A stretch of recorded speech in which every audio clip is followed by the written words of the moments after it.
Hi guys, welcome to my channel, Striker Tips.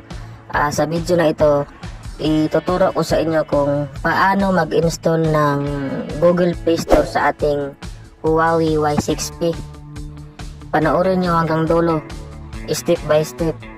At kung nagustuhan mo ang video na ito, please subscribe my channel and pinutin mo na din ang bell button para updated ka sa bago kong video. Ang video na ito ay para sa iyo.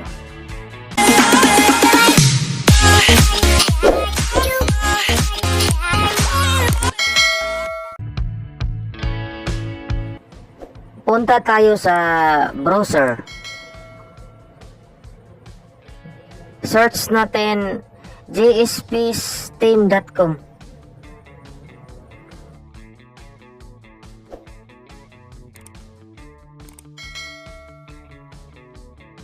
I-click natin ang free download APK. May download sa baba, i-click natin ang download sa baba. Then, i-click natin yan para makita natin. Antayin lang mag 100%.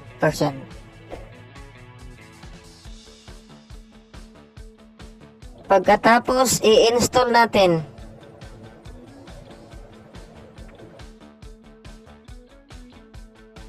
Paki-click ang install. Pag na-click na, antayin lang natin para ma-open natin. Okay, open natin.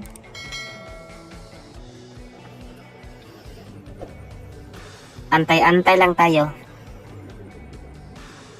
Yan, meron ng Google Play Store.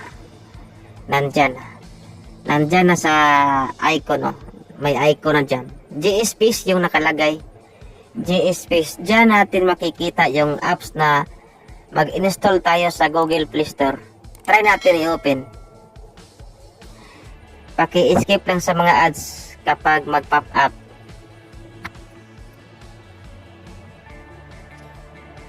Try natin mag-install ng Facebook Lite mamaya. Skip natin ang ads. Daming ads.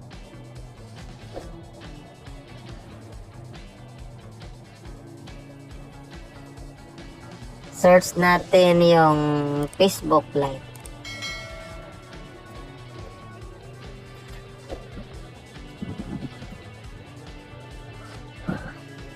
Install natin.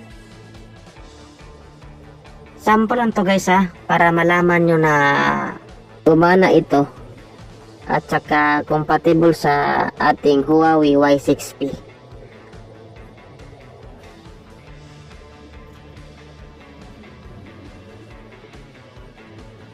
Login muna yung account ko para malaman nyo talaga na gumagana ito. Yan. Napakadali lang mag-install guys. Sundan nyo lang ang video ko step by step yan. Kapag nalito kayo guys, ulit-ulitin nyo lang yung video para makuha nyo talaga. Lahat ng mga apps na na-install mo sa Google Play Store na yan, dyan mo makikita sa GSpace apps guys.